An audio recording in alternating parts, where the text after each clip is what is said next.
in the league. From VMI, Jamal Walton and Scott Hall from Wofford. Those are the two new ADs. Really happy to have them in the league. Happy to have them here today. Two new coaches in the league this year as well. Mike Jacobs from Mercer and Trey Lamb from ETSU. I want to give all of them a round of applause. Welcome to SoCon.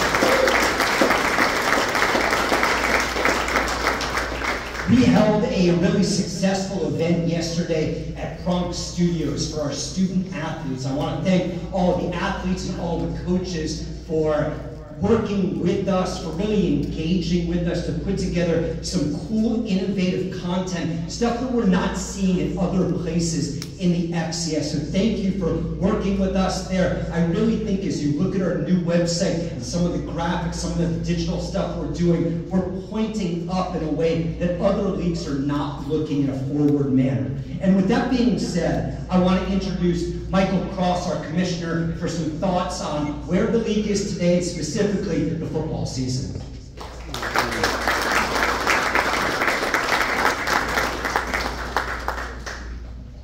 Thank you, Dave.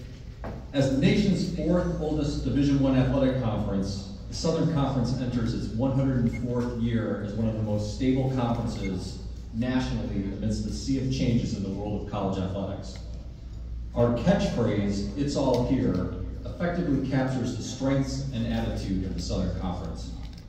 Our stability is attributable to a variety of factors: educationally focused athletics, strong athletic performances, strategic investment by our institutions, competitive balance, strong leadership from our presidents, ADs, and coaches, and a geographic proximity between our institutions that is among the closest of any conference in the country.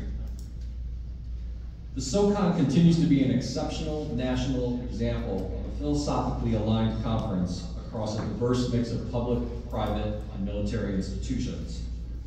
Alignment will be crucial as we navigate the incredible changes happening both on the financial structure and governance of college athletics.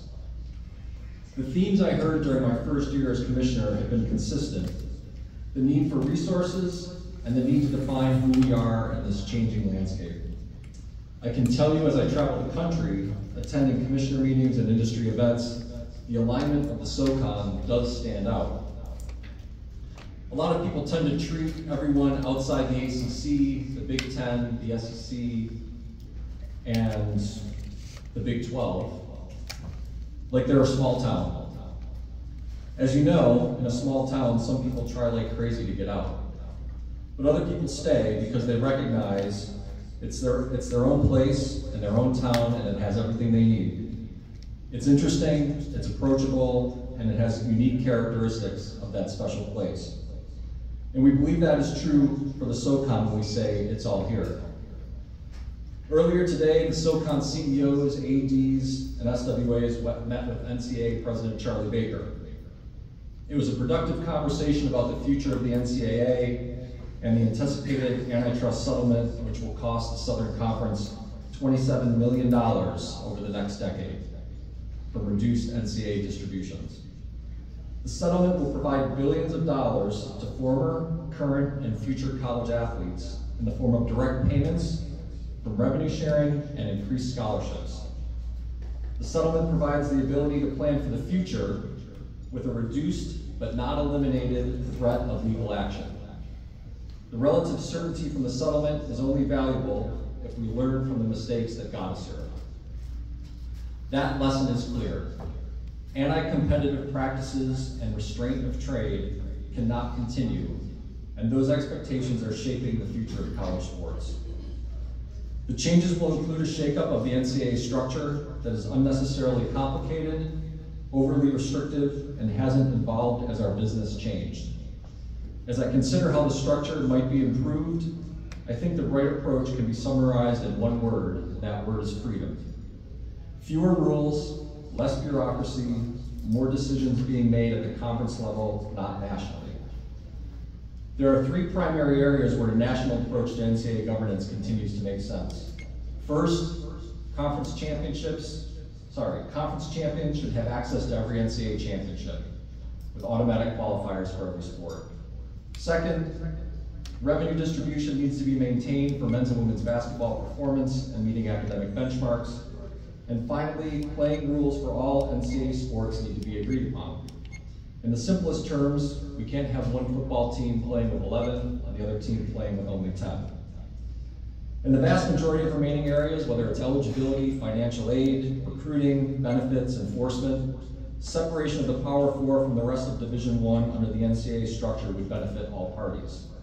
The Power Four conferences have been clear that significant additional freedom is their goal, and the SoCon supports that position and in fact seeks that same freedom for ourselves. The Power Four and the other conferences governing themselves as they see fit does not in any way prevent us from meeting on the field or court. Likewise, independent decision-making for non-power conferences free from Power Four concerns does not cause them or us any difficulties. The Olympic Games that start this week are very instructive in this regard. Each country has a vastly different approach to resources in their organization, yet they all manage to effectively compete on a regular basis across 75 sports in summer and winter games. They agree on the playing rules and then determine who is better on the field. Winners aren't declared based on who has the largest budget. College athletics shouldn't be any different. Resource differences, even as they increase under the NCAA settlement, are not barriers to maintaining Division I competition within the NCAA structure. But make no mistake, these changes will have a profound impact on the Southern Conference. Retaining the best aspects of college athletics, representing an institution for your entire athletics career, building team culture, and being part of something bigger than yourself will be harder than ever. Name, image, and likeness payments that encourage annual free agency through the transfer portal are here to stay. This year, nearly 4,000 football athletes entered the portal, a more than 10% increase from the prior year's record. Accepting the hard realities about the state of college athletics calls for creative solutions and entrepreneurial ideas across the Southern Conference.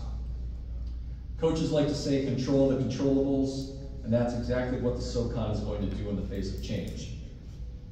We will develop creative strategies, keep our efforts focused, and our attitudes positive to make sure the SoCon provides our athletes and our coaches with as much stability and support as possible. We're not victims, we're resilient, and we're going to blaze a trail for the next 100 years of the SoCon, maintaining an unwavering educational commitment that is mission critical for the SoCon and its member institutions. Our efforts this year will include an emphasis on revenue generation, evaluation and possible extensions of important contracts that are nearing conclusion, and reinforcing the notion that in the SoCon, it's all here. Corporate and community partners to support our institutions, student athletes, and SoCon championships are more important than ever. Success isn't possible without our good friends at Ingalls Markets, Holston Gases, Adidas, Coke, Explore Asheville, the Harris Cherokee Center, the Asheville Sports Commission, Penske, One Spartanburg, and Visit Greenville. And we're in significant conversations with other prospective partners. We thank all of these businesses and community leaders for their support and partnership with the SoCon and for their investment in the student athletes across our campuses. Beyond corporate support, utilizing technology to promote and serve the SoCon is part of our vision. Our website, SoConsports.com, has never looked so good through our new partnership with Boost Sports. Boost and our staff will be utilizing artificial intelligence to generate content, both written and video highlights this year. Their vision, creative expertise, data capabilities, and technology tools are exceptional, and our schools and their fan bases will benefit from expanded automated content. The Boost platform will also be used to reinvigorate our e-commerce efforts. For the first time, our student athletes here today worked with fashion designers to develop SoCon championship apparel and merchandise ideas that you'll see as our conference champions are crowned throughout the year. Our athletes also participate in creating video and graphics through Prong Studios here in Greenville to develop fresh media content for the upcoming season. All of these efforts will be integrated into our data analytics to assist with even better decision making. Obviously, these types of efforts are best when supported by strong media rights agreements and committed championship hosts. Tomorrow, we are formally announcing an agreement with Trail Runner International to help guide us through an evaluation of our television rights agreements with ESPN, CBS, and Nexstar. Trail Runner will also provide counsel as we approach the conclusion of our current agreement to host the Ingles SoCon Basketball Championships in Asheville. And in November, we will host an inaugural neutral site volleyball championship in Asheville with Ingles, Explore Asheville, and the Asheville-Buncombe Regional Sports Commission, all supporting this event at the Harris Cherokee Center. We believe our teams will strongly be supported by the volleyball community in the Asheville area, which is very passionate about the sport. But our purpose for gathering here today is football, which is central and integral to the conference's competitive excellence. No sport generates more attendance in the SoCon, or more television and streaming viewers, and SoCon football continues to be the sport where we have the single best opportunity to qualify multiple teams for an NCAA championship and make significant postseason runs. We are notably different from other top FCS conferences. SoCon teams cannot avoid playing each other. Conferences that have the ability to schedule their top teams in a manner that avoids direct competition with each other creates an illusion of strength through talking points, rather than actual data points that come from head-to-head competition.